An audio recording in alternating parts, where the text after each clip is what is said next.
Bonjour, on est aujourd'hui le jeudi 3 février et j'entame mon premier vlog. Aujourd'hui, je vais vous parler de mon bilan lecture du mois de janvier. Alors, au mois de janvier, j'ai lu 5 livres et j'ai fini 2 livres que j'avais commencé en 2021. Le premier livre que j'ai fini, c'est le tome 5 de la saga L'Assassin Royal de Robin Hobb. Je vous en avais déjà parlé dans un épisode précédent. C'est une série fantasy. C'est le tome 5, donc je ne sais pas s'il y en a parmi vous qui suivent cette série ou pas. Je vous mets toujours la quatrième de couverture. C'est du fantasy. Il y a 19 tomes et il y a des séries intermédiaires. Donc en tout, on a 36 tomes, 36 livres. Le deuxième livre que j'ai lu, c'est une enquête des sœurs Brontë, enfin que j'ai fini, que j'avais commencé en décembre 2021. Le premier tome d'une saga Cozy Mystery qui va impliquer les 3 sœurs Brontë et leurs frères. Je vous mets la quatrième de couverture. J'ai bien aimé, c'est bien écrit, l'histoire est intéressante. Il y a un deuxième tome qui s'appelle Les Eaux du Diable qui est sorti et il y aura une lecture commune pour ce livre au mois de mai, si mes souvenirs sont bons. Voilà, ce sont les 2 livres que j'avais commencé en 2021 et fini en janvier 2022. Alors, au mois de janvier, j'ai lu Petite annonce téléfilm et toi de Fanny André.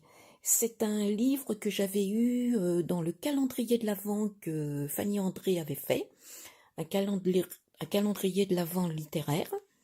Et il y avait ce petit tome. J'ai aussi le deuxième tome que je ne devrais pas tarder à lire. C'est une belle histoire, c'est bien écrit, c'est petit, hein, c'est tout petit. L'intérieur du livre est très très bien fait aussi. Vous voyez, il y a des... Vous voyez, c'est aéré, c'est clair. La police de caractère est vraiment très très très belle aussi. C'est une jolie histoire qui se passe à Noël. Je vous laisserai la découvrir. Elle est vraiment très très bien amenée, très intéressante. Et la couverture est très très belle aussi. J'ai lu aussi Snior de Ragnar Jonasson. Alors, Ragnar Jonasson, c'est un de mes auteurs favoris. J'aime beaucoup la façon dont il écrit, j'aime beaucoup ses enquêtes. J'avais lu la trilogie de la Dame de Reykjavik, que j'avais beaucoup beaucoup aimé, la façon dont c'était écrit, avec ses retours en arrière. On peut lire la trilogie du tome 1 au tome 3 et on peut partir du tome 3 et revenir du tome 1 sans problème, hein. Donc là, on attaque les enquêtes de Siglufjordur qui se passe dans le nord de la Norvège, si mes souvenirs sont bons. Non, de l'Islande, pardon, excusez-moi. Dans le nord de l'Islande. Et on va suivre l'enquête de Harry Thor, qui est parti là-bas. C'est un jeune policier qui va commencer à exercer dans cette ville. Et il va être confronté à une enquête passionnante et vraiment, pareil, très bien écrite. Je passe assez rapidement parce que j'en ai parlé dans mon vlog précédent et dans mes chroniques, mais c'est vraiment une série que je vous invite aussi à lire parce que c'est vraiment prenant, il y a des rebondissements, il y a de l'action, enfin Ragnar Jonasson, il n'y a plus d'éloges à en faire. J'ai lu aussi Jusqu'à ce que la mort nous sépare de Lisa Gardner. C'est le premier livre que je lis de cette autrice et bah, ça ne sera pas le dernier parce que j'ai vraiment vraiment beaucoup aimé. C'est un thriller psychologique assez dur dans les scènes, il y a des scènes assez violentes, assez dur moralement parce que on suit une jeune femme qui est un tueur en série. Et quand elle va le découvrir, elle va le dénoncer à la police Bien sûr, il va être arrêté et lui, il ne va plus avoir qu'une idée, c'est de la tuer, de tuer Tess parce qu'elle l'a dénoncé. Et au bout de 2 ans, il va réussir à s'échapper de prison. Donc, bien sûr, elle va être terrorisée. Et elle va contacter JT, un ancien marine, pour qu'il lui apprenne à se défendre elle-même contre son mari. Donc, c'est prenant, c'est bien, et je lirai certainement d'autres livres de cette autrice. J'ai lu aussi le 2e tome de La Sœur de la Tempête, d'Ida Riley. C'est une saga de 7 tomes où on suit. Alors, chaque livre est consacré à une des filles adoptives de Pat Salt. Pat Salt qui vient de décéder et qui avant avait organisé pour chacune de ses filles, il avait écrit une lettre accompagnée d'un indice pour les aider à retrouver leur origine si elles le souhaitaient. Donc ce sont des tomes assez épais. Bon, pareil, le premier tome, on partait au Brésil. Dans ce tome-là, on va partir en Islande aussi, il me semble bien. Et pareil, plein de rebondissements, secrets de famille, très très intéressantes. Le 1er mars, on va attaquer le 3e tome dans une lecture commune organisée par Magdalena de Triple L de Mag. Voilà. Et le dernier livre que j'ai lu en janvier, c'est Le secret de Briar's Hall. Cela fait partie des enquêtes de Loveday et Ryder. Loveday est ici, c'est une jeune policière de 19 ans, ça se passe dans les années 60, donc une femme qui fait partie de la police à cette époque-là, ce n'est pas très très bien vu. En plus, bon ben son supérieur lui donne que des tâches subalternes, du classement, remplir de la paperasserie, enfin pas du tout intéressant. Et elle s'associe, enfin Clément Ryder, qui est un ancien chirurgien atteint de la maladie de Parkinson, donc il s'est reconverti dans le métier de coroner, c'est-à-dire qu'il assiste à des audiences et lorsqu'il trouve que l'audience n'est pas assez creusée ou qu'il y a quelque chose qui n'est pas normal, il reprend les enquêtes. Et pour ce faire, il s'associe à Trudy Loveday, pardon, pour un petit peu la former. Il a trouvé qu'elle avait un énorme potentiel, donc il va la former aux enquêtes, et c'est très très intéressant. C'est un couple très atypique mais très complémentaire. Et je vais vous mettre. Et j'aime beaucoup ce Cozy Mystery. J'avais aimé Meurtre en coulisses, le tome précédent, mais celui-là, je l'aime tout autant. Enfin, j'aime beaucoup les 4, hein, et le 5e va sortir. Voilà les trois premiers. Le Corbeau d'Oxford, Un pique-nique presque parfait, Meurtre en coulisses, celui-là, Le secret de Briar's Hall, et je crois que ce mois-ci va sortir le 5e tome. Donc pareil, je vous invite vraiment à lire cette saga qui est vraiment très prenante. On est tout de suite mis dans l'ambiance, tout de suite on sait à quoi s'attendre, et c'est vraiment très très intéressant. On est tenu en haleine jusqu'à la fin du livre. Il y a plein de mystères, il y a plein de rebondissements, c'est vraiment très très bien. Voilà mon petit bilan pour le mois de janvier. 5 livres lus et 2 livres terminés. Voilà. Donc, je vais m'arrêter là pour aujourd'hui. Je vous reprendrai demain où je pense vous parler de mes réceptions, des livres que j'ai achetés et de mes livres en cours qui risquent fort d'être terminés demain. Voilà. Bonne journée. À demain. Au revoir. Bonjour, on est vendredi 4 février et je reviens vers vous pour vous parler de mes lectures en cours et de mes lectures terminées. Première lecture terminée, et oui, j'ai enfin terminé l'Iliade et l'Odyssée d'Homère. C'est un livre que l'on lisait en lecture commune organisée par Triple L de Mag. On s'était fixé 100 jours pour lire ce livre. On avait commencé début novembre et je l'ai enfin fini hier. Très intéressant. Bon, l'Iliade, hein, c'est la guerre de Troie. Et l'Odyssée, c'est le retour d'Homère dans son pays pour retrouver sa femme Pénélope et son fils Télémaque. Il va y arriver après bien des péripéties. C'est un livre passionnant, mais assez dur à lire, parce que comme je vous l'avais déjà signalé, c'est écrit d'une façon très dense, c'est écrit très très petit, les pages sont très très fines. Moi je lisais à peu près un chant tous les 2 jours, bien contente de l'avoir fini, très intéressant, mais c'est pas un livre que je relirai. Voilà. Le deuxième livre que j'ai terminé, c'est Anna Ehrlich. C'est un livre que j'ai reçu dans le cadre de la masse critique de Babelio. C'est-à-dire que vous postulez tous les mois pour avoir un livre gratuitement. Vous êtes tiré au sort et vous recevez le livre et vous avez un mois pour publier votre critique. J'ai déjà reçu 2 ou 3 livres dans ce cadre-là. Voilà.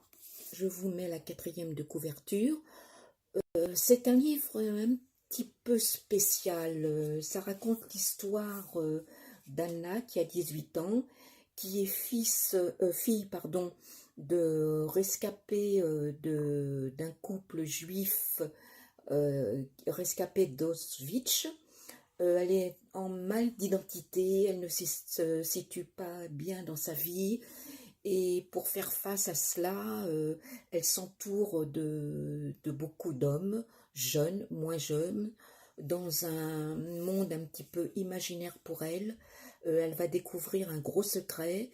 Donc, c'est pas inintéressant, c'est pas un coup de cœur, mais voilà, je l'ai lu facilement, parce que bon, voilà, hein, c'est assez aéré, c'est assez... Mais voilà, donc je n'ai pas encore fait ma critique sur Babelio, ça ne saurait tarder. Voilà. Et le dernier livre que j'ai en cours, alors je vous le montre, hop. Voilà. Parce qu'il est en numérique.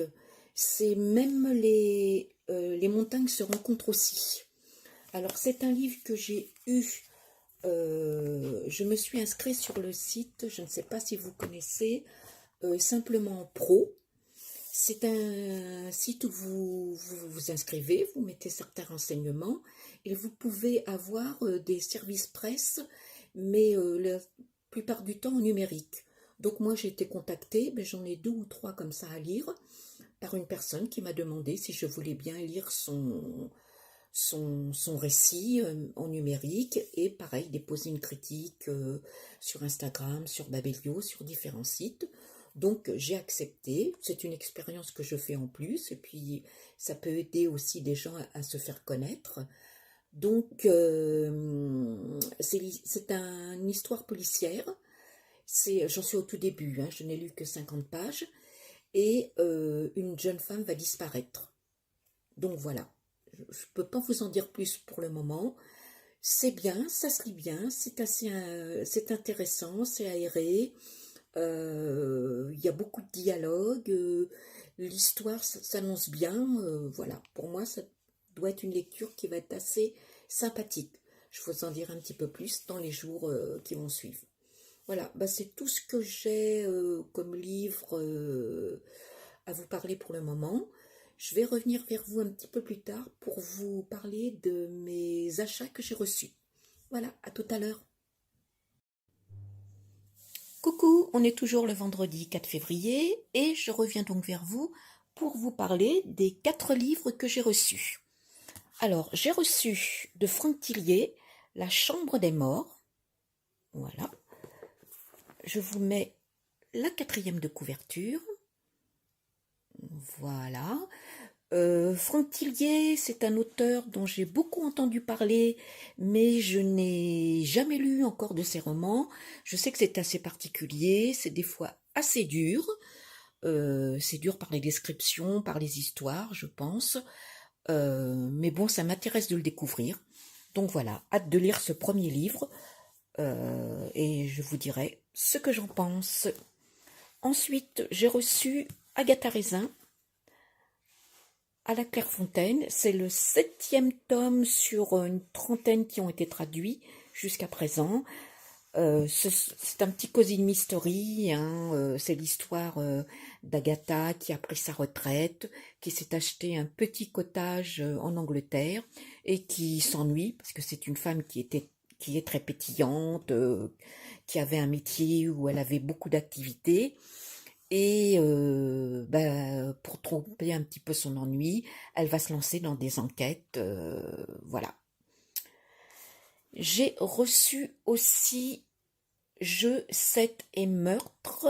C'est un cosy mystery également. C'est un 2e tome. Le premier tome, c'était Mortelle douceur. Je l'ai aussi, mais je n'ai pas encore eu le temps de le lire. C'est de Cathy Lynn Sénac. Voilà. Et c'est aux éditions City. Pareil, j'en ai beaucoup entendu parler et apparemment, ça devrait me plaire. Et j'ai acheté, alors ça, c'est très très influencé par Florence du compte Flowing Books qui en avait beaucoup parlé.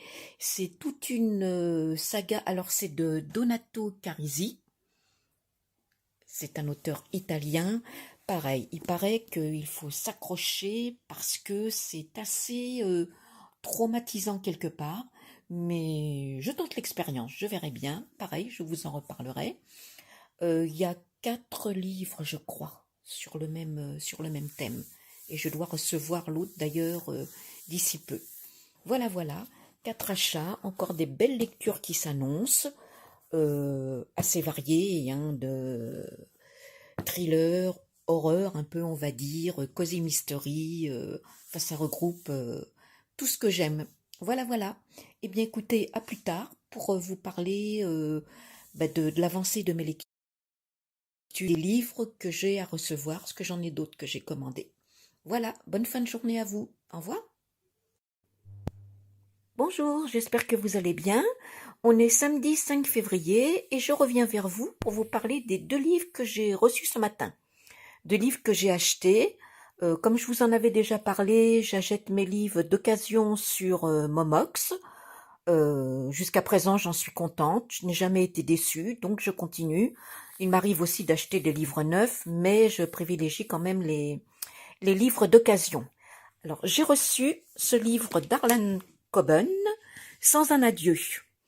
Arlan Coben, j'en ai beaucoup entendu parler sur Instagram et sur des chaînes de personnes que je suis. Je n'ai jamais lu encore.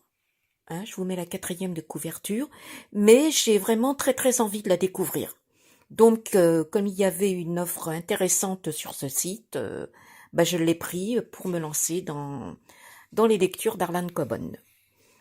J'ai reçu aussi ce livre, L'héritage de la villa aux étoffes d'Anne Jacobs. C'est le 3e tome de cette saga. J'ai lu les 2 premiers livres dans le cadre de lecture commune organisée par Magdalena de Triple L de Mag. Je pense que vous connaissez Magdalena. Si ce n'est pas le cas, je vous invite vraiment à aller consulter sa chaîne où elle nous parle essentiellement de livres. Elle fait des vlogs livres et aussi des vlogs tricot. C'est très enrichissant. Elle nous parle de beaucoup de livres. Elle lit énormément, donc elle a beaucoup de retours à nous faire. Et là, on attaque le 11 février, le 3e tome de cette saga. Voilà. Alors, dans le premier tome, on suivait la famille Meltzer, où les enfants étaient des jeunes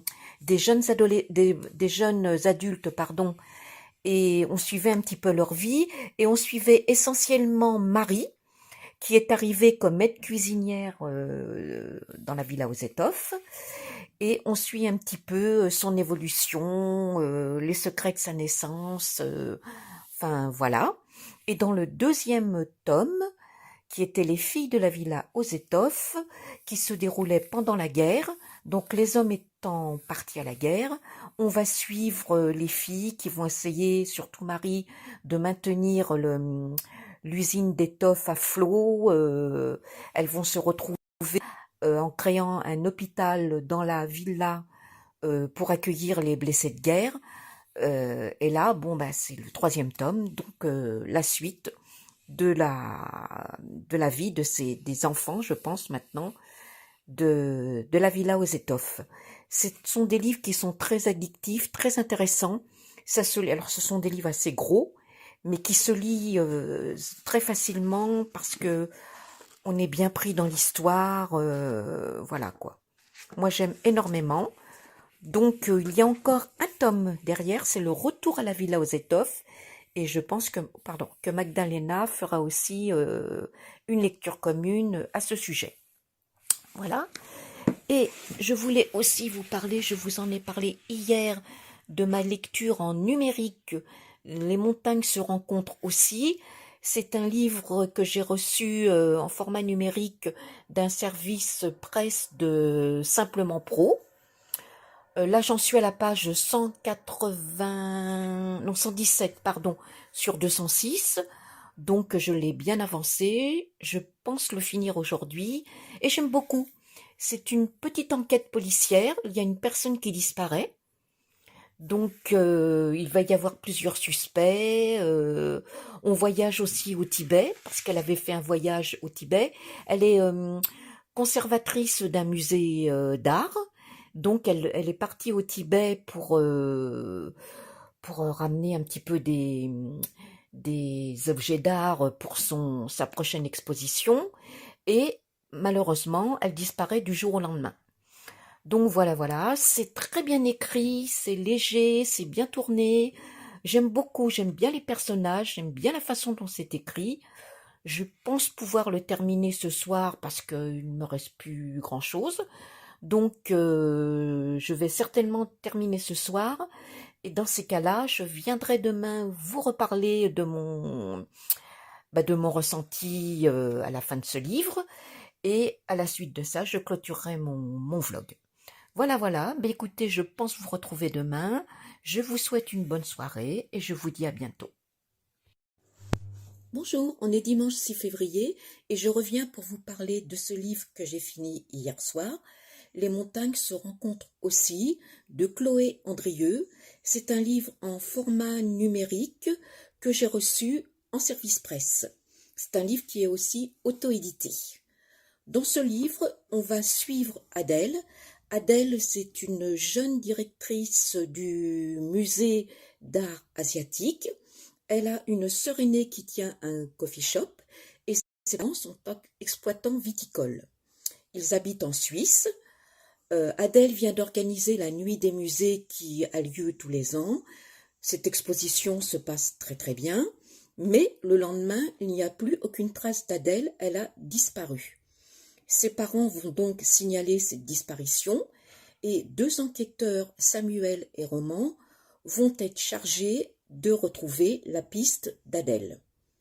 Au cours de leurs recherches, ils vont s'apercevoir que quelques mois auparavant, elle était partie au Tibet pour ramener des objets d'art suite à une prochaine exposition. Au cours de ce voyage, elle avait fait la connaissance d'un Britannique, Andrew. Adèle aussi venait de sortir d'une rupture avec Marc, avec qui elle avait vécu plusieurs années, et Marc a beaucoup de mal à accepter cette rupture. Alors, cette disparition, à quoi est-elle due? À son voyage au Tibet? Parce que quand elle était revenue, Adèle avait un peu changé. Elle était stressée, elle était un petit peu anxieuse. Est-ce que cette disparition vient de là, ou est-ce que ça vient du fait de Marc qui n'accepte pas de ne plus avoir de relation avec elle? Eh bien, pour ce faire, je vous laisse lire ce livre qui est très addictif. Les personnages sont attachants. On voyage au Tibet avec beaucoup de descriptions, beaucoup de culture, et l'enquête est très très bien menée. Il y a une fin à laquelle je ne m'attendais pas du tout, mais c'est vraiment un livre que je vous conseille de lire. Voilà, voilà. Eh bien, écoutez, sur ce, je vais terminer ce vlog pour le mettre en ligne. J'espère qu'il vous plaira. Vous pouvez me laisser des petits commentaires si vous le souhaitez. Il n'y a pas de problème.